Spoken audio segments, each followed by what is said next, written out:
시청자 여러분 안녕하십니까. 11월 10일 저녁 지금 이제 6시 반인데요.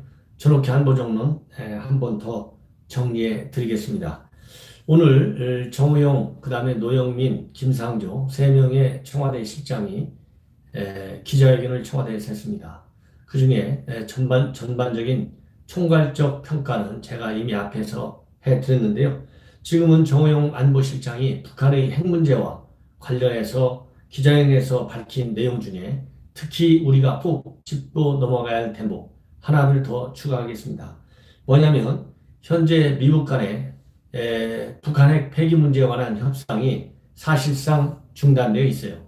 이 중단되어 있는데 이게 시간이 딱 설정되어 있습니다. 이 시간을 설정한 사람은 바로 김정은이죠. 김정은이가 이미 지난 4월서부터 최고인민회의 시정연설에서부터 뭐라고 얘기했냐면 금년 연말까지 미국이 기존의 빅딜 전략을 고치고 새로운 계산법을 들고 나와달라.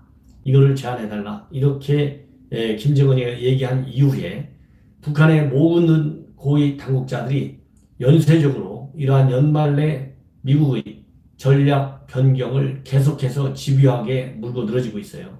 그렇지 않을 경우에는 끔찍한 사변이 올 수 있다. 이렇게 얘기하고 있고요. 이 갖은 용어를 다 동원해서 미국을 압박하고 있습니다. 딱 한 가지 예외, 트럼프에 대한 비난만큼은 삼가하고 있어요. 그렇기 때문에 이 북한이 과연 미국이 연내에 새로운 전략을 북한에 제시하지 않을 경우에 어떤 방법으로 나올지도 이제 우리가 궁금한 사항 중에 하나인데요. 또 미국도 마찬가지입니다. 미국이 북한으로 하여금 이렇게 연내 시한 압박만 받고 있는 것이 아니고 미국은 일면 정면 외교적인 그러한 수사를 통해서라도 북한하고 정면 대결하는 것은 가급적 피하고 있는 추세입니다. 그렇기 때문에 트럼프가 직접 나서서 김정은이를 축켜 세우는 그러한 메시지를 계속 날리고 있고요. 특히 어제만 하더라도 트럼프 대통령이 느닷없이 김정은이하고 전화하고 있다. 이렇게 또 밝혀가지고 이 세상을 또 놀래가 하기도 해요. 이런 것처럼 지금 미국 내에서는 그나마 이러한 김정은이의 투정 부리는 그리고 이 말도 되지 않는 빅딜 전략의 변경 요구에 대해서 냉담하게 반응하고 있다는 것이 하나의 특징입니다. 이런 그 배경 지식을 여러분들께서 갖고 계시리라 믿습니다. 그러면 이러한 상황에서 오늘 정우영 안보실장이 뭐라고 얘기했냐? 요거를 제가 여러분들께 말씀을 드리면 핵심적으로는 핵 문제, 한국도 당사자이고 이다 이렇게 밝히면서 중요하게 언급하고 있는 것이 바로 뭐냐면요. 2017년도 이전의 상황으로는 회귀되지 않도록 하겠다. 이를 위해서 미국 간의 협상의 실마리를 찾도록 미국과 공조해 나가겠다. 이런 입장을 밝히고 있고 또 미국 간의 협상 연내 시한을 넘길 경우에는 이 정세가 악화될 것이 우려되기 때문에 여러 가지 컨티뉴시 플랜을 대비해서 준비해 놓고 있다. 이런 요지의 발언을 했습니다. 조금만 더 이제 미국 간의 정상회담 가능성, 며칠 전에 국정원에서는 정보위에서 12월 중을 목표로 해서 미국 간의 지금 협상 준비 과정이 진행되고 있다. 이렇게 얘기했거든요. 그런데 저는 이미 여러분들께서도 아시다시피 미국 간의 정상회담은 금년 안에 불가능하다. 이것을 올 봄부터 저는 지속적으로 주장해 오고 있는 사람입니다. 그래서 이 국정원에서 국회에 보고한 내용하고 그 다음에 청와대에서 오늘 정우영 안보실장이 기자회견을 통해서 얘기한 내용하고는 이 분위기가 확 달라요. 그러니까 이게 도대체 정보를 어디까지 공유하는지, 이 정보를 공유하긴 하는데 정보 평가를 달리하는 건지 이거 도대체 알 수가 없어요. 이러니까 일각에서 안보실 봉숭아 학당 같다, 현 외교안보 라인 이게 무능하다, 조정이 안 된다, 이런 얘기가 나오는 거예요. 스스로 비판을 자초하고 있다 이렇게 봅니다. 아니 국정원 보고가 바로 며칠 전이었는데 엊그제인데 정호영 안보실장이 미국 간의 정상회담을 해서 이렇게 얘기했어요. 북미 협상 재개의 시기를 예단하기는 어렵다. 12월 얘기가 쏙 들어갔어요. 예단하기는 어렵지만 미국 측에서 매우 적극적으로 북한을 설득하고 있는 것으로 한다. 이렇게 얘기를 했습니다. 그러면서 고위급 실무회담이 열려서 비핵화 협상과 관련해 상당한 진전이 있어야만 제3차 북미 정상회담이 개최될 것이다. 이 뭐 간단한 얘기지만 미국 정상회담을 안 해요. 우리 한국 청와대. 항상 북미 정상회담이라고 해요. 얼마나 김정은이한테 약점이 잡혔으면, 얼마나 김정은이한테 아쉬움이 많으면 이렇게 북미 정상회담, 한미 동맹이 중요합니까? 민족 공조, 지금 남북한이 중요합니까? 이후 위기 시에 한미 공조가 중요하다고 하는 틀에서도 미국 정상회담이야 하는 게 옳은 것이고요. 전통적으로 역사적으로 외교 관례적으로 항상 미국 정상회담 이렇게 해왔지 현 정권처럼 북미 정상회담 이거 지나칩니다. 예, 여하튼 그래서 고위급 실무회담이 열려 비핵화 협상과 관련해 상당한 진전이 있어야만 3차 북미 정상회담이 개최될 것이다. 북한이 연내 시한을 강조하고 있다. 이에 대해 한국 정부도 상당히 진지하게 보고 있다. 이런 북측 입장도 고려하면서 가급적 조기에 북미 간 실마리를 찾도록 한국 정부도 미측과 긴밀히 공조하고 있다. 이렇게 얘기를 했습니다.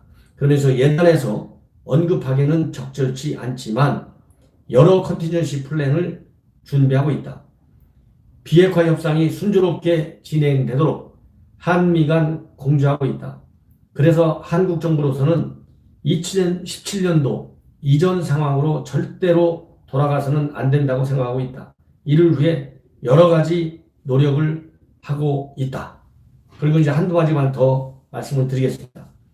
한국이 비핵화 협상에 참여하고 있지는 않지만 핵 문제에서 우리가 당연히 당사자이기 때문에 우리가 북미 협상이 조기에 성과를 이루도록 견인하는 노력을 계속해야 된다.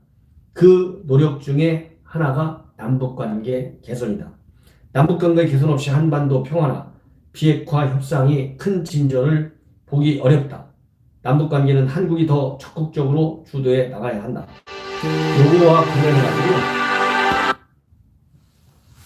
요거와 관련해서 이제 제가 분석을 해 드리겠습니다. 첫 번째 중요한 분석의 변수는 남북관계를 주도적으로 진전을 보도록 노력하겠다는 거였거든요. 그럼 현재 남북관계 이 현 정권 초기에는 무슨 문제가 있었습니까? 미북 관계의 발전과 관계없이 비핵화 문제의 진전과 관계없이 남북한 관계를 진전시키겠다. 이것이 현 정권 초기에 추진한 전략입니다. 그래서 남북관계의 진전을 통해서 미북관계도 견인해 나가고 또 비핵화 협상도 견인해 나가겠다. 리드해 나가겠다. 이것이 현 정권의 전략이었어요. 즉 이 얘기는 뭐냐? 한미 공조보다는요. 민족 공조 우선 원칙을 해서 남북관계를 먼저 진전시키겠다는 이념적 외교의 전략이라고 저는 평가하고 싶습니다. 요 정권 초기의 말하자면 전략으로 돌아가겠다는 건데 바로 이 대목이 한미 공조의 틀을 깰 우려가 많다. 왜? 김정은이는 계속 핵 문제를 실질적으로 협상을 통해서 해결할 의지가 별로 없어요.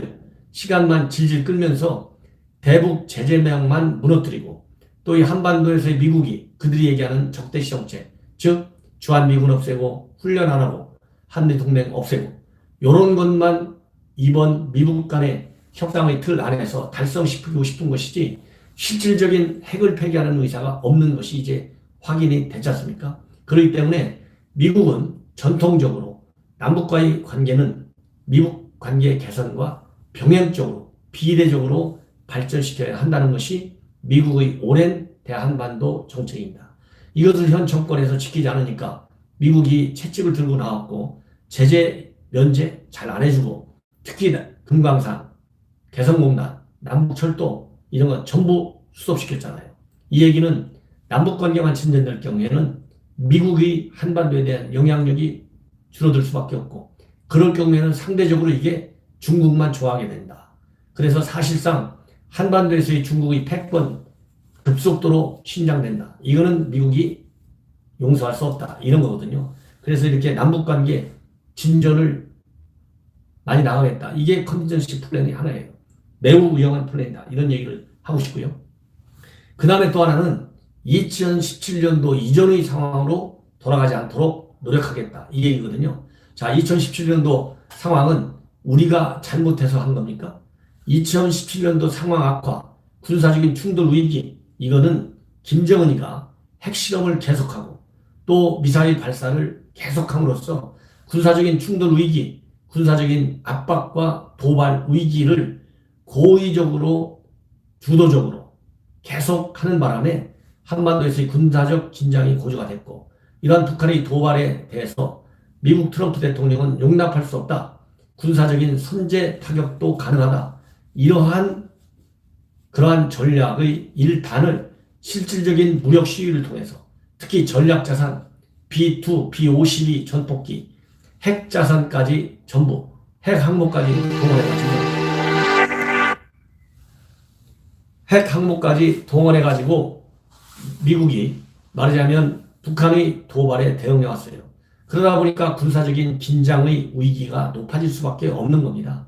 즉 2017년도 군사적 긴장의 악화 원인은 바로 북한이 제공했다. 그런데 이 미국이 바로 군사적인 압박 정책을 쓰지 않았으면 우리가 어떤 실제적인 군사적인 충돌로 우리 한국이 손해를 봤을지 몰라요. 미국이 억지를 해준 겁니다. 그런데 이 2017년도 상황으로 돌아가지 않겠다. 그러면은 군사적 충돌 위기를 막겠다는 건데, 과연 이 군사적인 충돌 위기를 흔히 얘기하는 협상 일변도, 남북관계의 개선 일변도, 이걸 가지고 되겠느냐. 힘에는 힘으로, 도발에는 강력한 군사적인 무력 시위를 통해서만 2017년도와 같은 군사적인 위기를 막을 수가 있어요. 그래서 이 정의용 안보실장이 얘기하는 군사적인 위기 2017년 이전 상황으로 돌아가지 않게 하겠다라고 하는 것도 한미 간의 마찰 요인을 미리 얘기해 주는 거나 마찬가지다. 이렇게 얘기할 게 아니라요. 2017년도 이전 북한이 먼저 군사적인 위기 조성을 했는데 이런 거는 우리가 용납하지 않겠다. 한미 동맹을 통해서 충분히 억제할 수 있는 힘의 우위, 강력한 군사적인 증강정책, 이걸 통해서 용납하지 않겠다라고 하는 이러한 메시지를 함께 전해야 북한이 오판을 안 하는데, 그런 얘기 없이 그냥 2017년도 이전으로 돌아가지 않겠고 그리고 남북관계 개선은 노력하겠다. 이 얘기는 결국은 유화정책으로 선비핵화가 아니라 선제재화나 또 선비핵화가 아니고 선평화체제 구축, 이런 방향으로 우리가 흘러갈 수 있다고 하는 그러한 시그널을 김정은과 그리고 미국 당국 또 일본에게도 중국과 러시아에게 북한에게 다 줄 수 있다.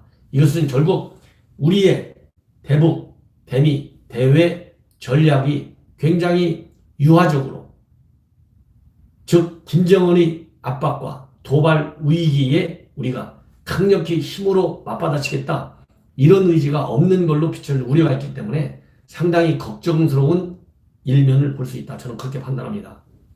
따라서 제가 얘기하는 플랜 B라고 하는 것은 북한이 연내에 그들의 단계적 비핵화, 이 방침을 바꾸지 않고 미국의 빅딜 전략에 도전할 경우에는 미국 입장에서는 강경한 군사적인 옵션으로 돌아갈 수밖에 없어요. 왜냐? 지금 미국에서는 트럼프가 김정은한테 속았다. 이것이 압도적인 분위기입니다. 그렇기 때문에 단순한 대화가 아니라 경제 제재 플러스 강력한 군사적인 옵션 카드를 살려놓고 대화를 해야만이 김정은이가 핵과 미사일을 포기할 수 있다. 이러한 정세 인식을 가지고 있어요. 특히 민주당이 그런 의식을 많이 인식을 가지고 있습니다. 그리고 트럼프는 이 힘이 뒷받침되는 협상, 그리고 쉽게 김정은이의 전략에 말려들지 않는 협상 태도, 이것을 유지할 때 비로소 이 대선 전국에서 그야말로 미국 내 지지 기반을 확보할 수 있지, 이렇게 유약하게 김정은이를 대화를 통해서 핵 문제를 다룬다. 그러면요, 트럼프의 지지 기반이 무너져요. 그렇기 때문에 트럼프 입장에서는 이렇게 약하게 북한과 대화를 통한 전략에만 올인할 수 없는 국면이다. 따라서 현 정부는 이 컨틴전시 플랜에 반드시 미국의 북한에 대한 강공 정책과 공조를 같이 하는 방향으로 이 컨디션시 플랜을 마련해야 된다. 이것을 제가 부탁하고 싶습니다. 시청자 여러분, 저의 논평에 공감을 하시면 제 방송 꼭 구독을 눌러주시고 주변 분들과 공유해 줄 것을 당부드립니다. 대단히 감사합니다.